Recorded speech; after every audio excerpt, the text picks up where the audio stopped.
The 7th of April, 2024.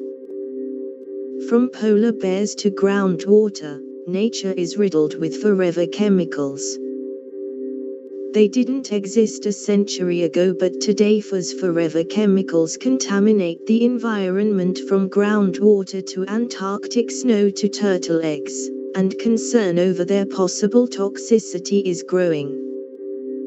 Lawsuits and regulations targeting PFAS and polyfluoroalkyl substances are multiplying, with France becoming the latest jurisdiction to consider tough new curbs on these long-life substances. On Thursday, April the 4th, a French legislator will introduce a bill to address what he calls the